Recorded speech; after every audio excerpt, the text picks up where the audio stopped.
This news update is brought to you by...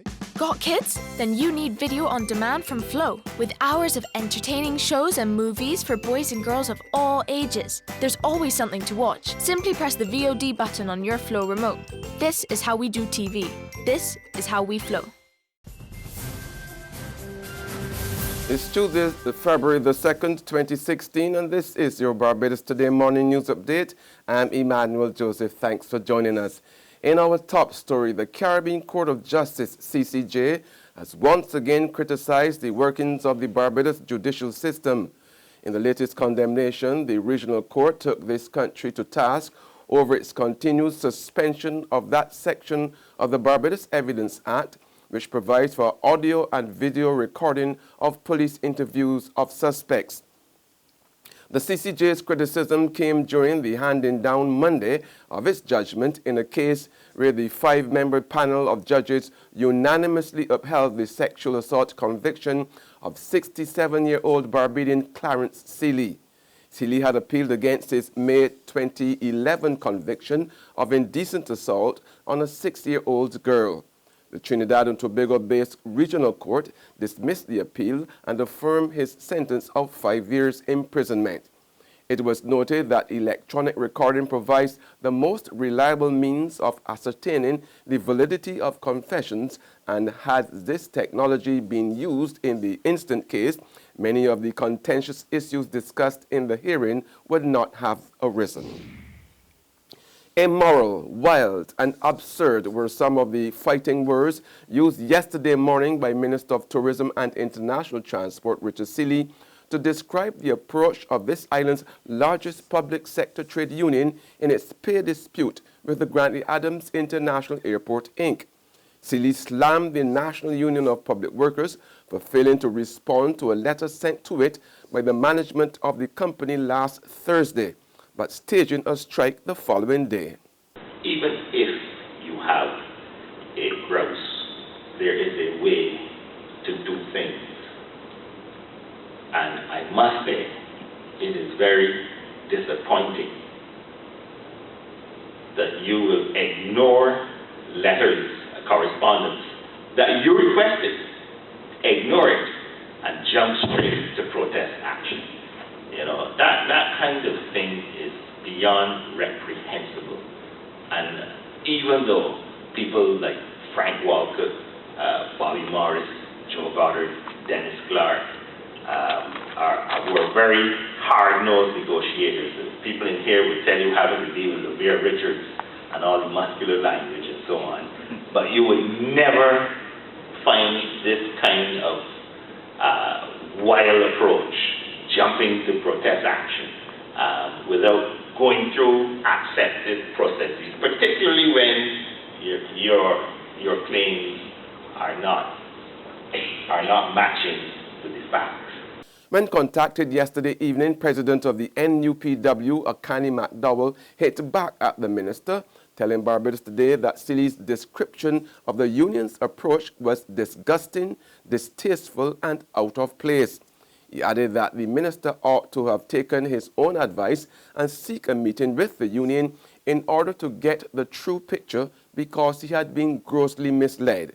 He also revealed that the union and the airport management are scheduled to meet tomorrow afternoon at 2 o'clock in an attempt to resolve the dispute. And thousands of new jobs are to be created from the completion of $1.5 billion in hotel properties due for construction this year. Minister Seeley revealed that 4,500 permanent jobs will be generated as a result of several new projects and the rejuvenation of some old properties.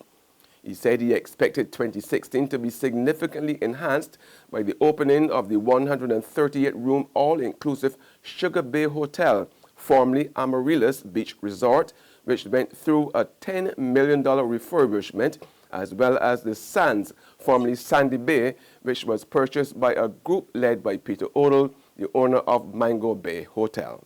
We also expect Sandals to expand to 500 rooms. They are adding another 220 rooms. The investment is anticipated to be in the tune of $100 million US. work for another 600 persons. They currently employ 600 people, so they will have 1,200 people that will stand this property. They're also preparing to break ground on the former Ammon Beach Village property. That will be branded as the Sandals Beaches. That is the family resort. Sandals is couples only, as you know, but the Beaches is the family brand.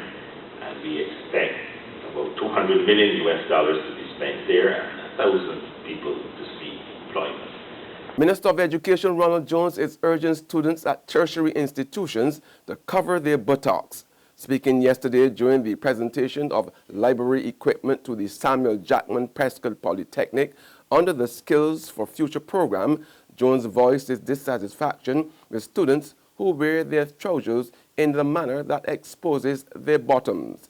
He made it clear he was sending a message to the leaders of tertiary institutions to impress upon students that they must dress appropriately or do not come. He said while students at these institutions do not wear traditional school uniforms, their pants should not reveal their crack. So tell them where the trousers are. This place is not a place for disgusting, big fools. It's a place of learning. Come here prepared to learn. And the first thing you learn is before you leave home, look decent and tidy.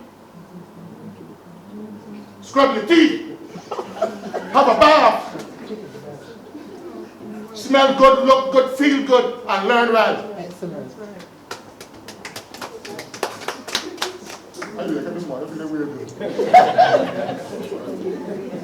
As adults, we have to send the message. This ragamuffin don't care. Pass below your knee, and so you can't straighten up. No, not an institution of learning. There's regional and international news after this short break. Secure your future, be financially strong. Since 1983, we have been there for you. A smart range of products, great tax benefits. We're the solution to your hopes and your dreams. The Barbados Workers Union Cooperative Credit Union. The Barbados Workers Union Cooperative Credit Union. Humble beginnings to smart loans, smart savings. Save smart and borrow smarter. That's the move for me. Stability, prosperity. We're the solution to your hopes and your dreams. The Barbados Workers Union Cooperative Credit Union. The Barbados Workers Union Cooperative Credit Union. Turning now to news from the region, a major security breach at the Port of Spain State Prison has been exposed and a planned jailbreak uncovered. Behind the plot, incarcerated gang leaders. A TV news investigation finds that guns and explosives reportedly smuggled into the lockup have apparently been so well hidden, not even the weekend lockdown and searches have turned them up. Yesterday's lockdown of the Port of Spain jail was the culmination of a sinister plot that prison officials actually uncovered that would have made last July's jailbreak, in which 3 prisoners escaped, minuscule in comparison. Over the last month, TV6 News gathered credible information about an intricate jailbreak plot in which a prisoner within these walls ratted out 3 gang leaders who were planning to escape. Senior prison sources told TV6 News that the plan had been hatched in late November. Sources say that what appeared to be a drone was captured on a CCTV surveillance cameras around that time during the night crossing over the prison's walls on the Gordon Street side.